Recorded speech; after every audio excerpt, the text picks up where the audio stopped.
All right, what's up, world? Andy Abramson, and basically, I did announce to everybody online and in person on Facebook pages. I was advertising it. Basically, should I give up improv or should I not give up improv? So this is a main reason, and again, I know it's a different animal, but I'm just going over just in my head and hearing this, and I saw this little thing on it. So this I saw on TikTok. It's saying silent habits that destroy your marriage. So I'm just trying to see what happened in my relationship that I have no clue on. So they have 12 questions, and I'm going to answer the way I see it. So it says avoid tough conversations, avoiding tough conversations. And I guess I sort of did that because I mean, I always said, I try to stay away from the news. I say the news is shoved down our throat even when we go online. So I always would tell my lady friend, don't need to watch the news. I don't need to watch the news here and there. I said, you always go watch whatever you want. I said, but to me, speaking about certain things, it's not even worth just because again disagreements happen. And again, as long as nobody's a devil worshiper, let's just be ourselves. Second one says taking each other for granted. I definitely never took her for granted. She meant the world to me. I miss her with all my heart. I love her with all my heart. And I would love for her to give me some closure because I have no clue at all to what I did. I don't think she took me for granted, at least at the moment. She never showed it to me. Right now, to me, I'm not sure why, but I feel like she's sending me to hell almost. And it's a bummer just because I felt like she was an earth angel. She was really my heaven on earth. She was my lady and she was my dream girl. Third question is not expressing appreciation. I did appreciate her so much. I would tell her that every day, night, constantly, whether it's text messaging or telling her in person. I just always appreciated it. I told her she deserved the world. I said the one thing I had going for me, she's way better than who I am. But I said nobody can deserves her because she's such a special individual.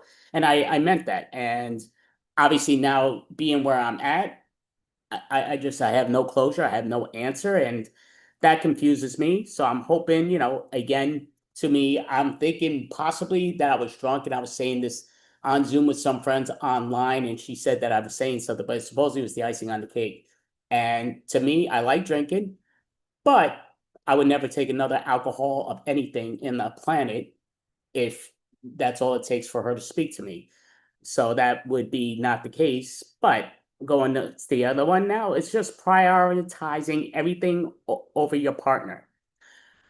No. I tried my best. And again, she was very generous also. We've gone to concerts. We've gone to some legendary concerts, legendary band, the legendary singer, and we had fun. We've gone to karaoke a bunch of times and we did a lot of different things. And when there were times I couldn't take her, she would actually take me, and I would always like to try to take her. I loved coming home, always bringing her breakfast, just about the word always, I guess, is kind of when I could bring stuff, I would bring it the majority of the time coming from work.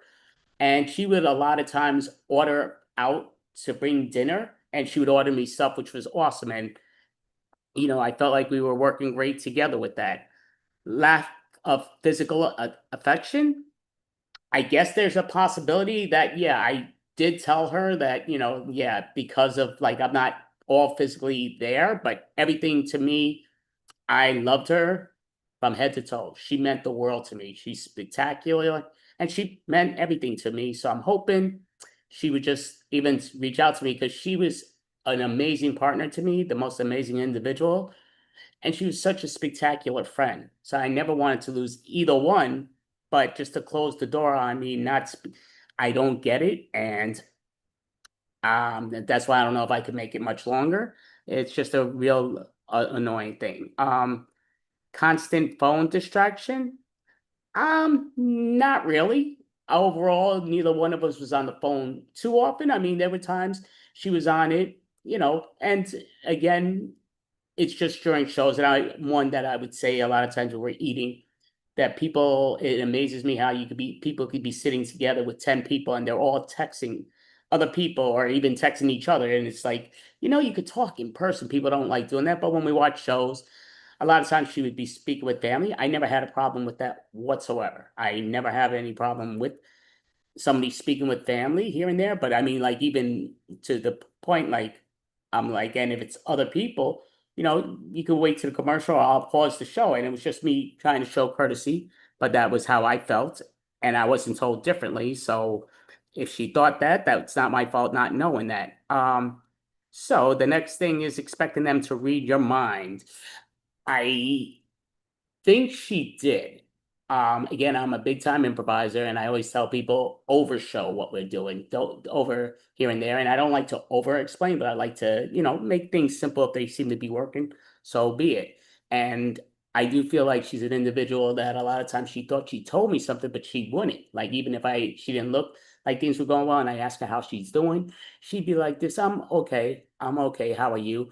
And she just seemed upset. So a lot of times when she was sick and she was telling me, I always asked her, it didn't matter if it's 2, 3, 4 in the morning, if I could go to the store and she could stay here, and I would go to the store to get her something that, again, is just up the block, to get her any type of medication we could get. It's just a little grocery store, but she meant the world with everything there.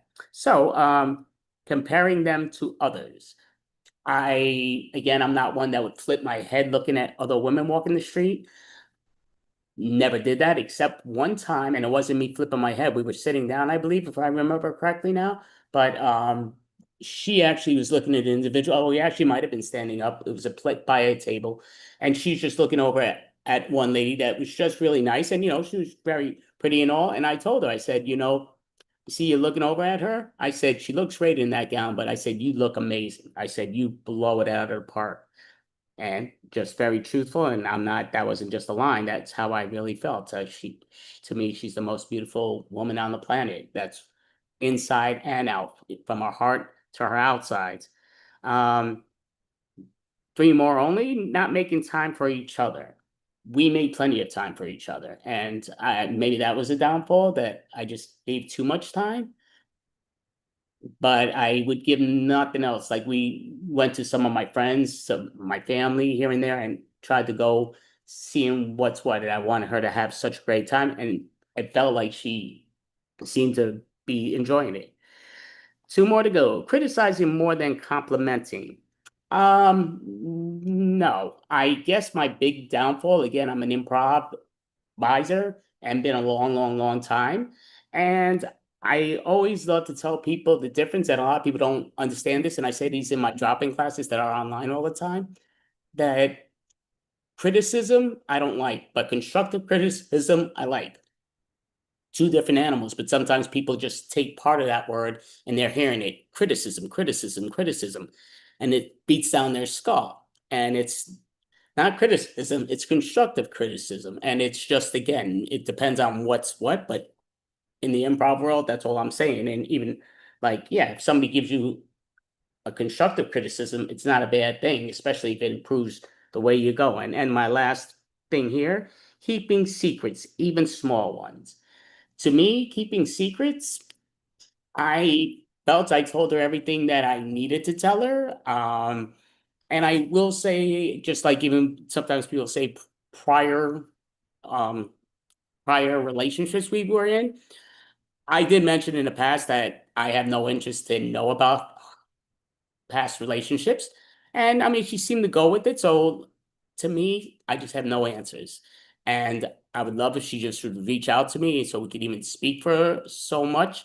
But I mean, to me, she shut the door. And I thought we were a great relationship partners. And I thought we were amazing friends. And I really have no idea the answer, like I say, except sometimes I would get drunk and she wasn't here. And I just got really drunk because I was in a lot of physical pain. And even though a lot of times I won't do that, but I was on the Zoom line, and it was for a few days I wasn't, she would reach out to me, but we only got to message because she was back home and not over here.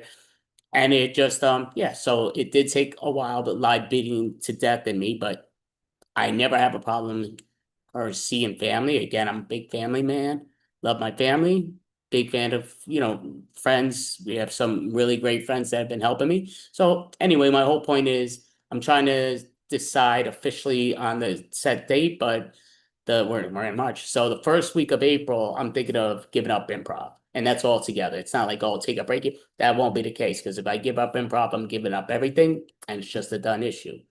So I would like, I don't mind if people message me or private message me or what's what, but I would like to see whether you know my improv or if you know what's what. But yes, sports to me, people know I'm a diehard Met fan. I'm just wearing this shirt there for now, but diehard Met fan, diehard Knick fan, diehard different sports and here and there, and it's not the same without her watching it. And I miss her and I love her with all my heart. And improv's not the same without her. I miss her and I love her with all my heart. So, and I guess with the truth in comedy, this is all true, but I feel like my life's a joke. I think my life's a laughing joke to many people, and maybe I don't get it, but maybe it is to the rest of the world. But thank you, world. And yeah, so, but we the extravaganza, maybe the last one is March 27th, I believe, which is the last Friday of March. But yeah, so to me, just come over, watch, and if you don't mind, please give me just constructive criticism. Or you can criticize me. It's all there. But everybody have an amazing day and night.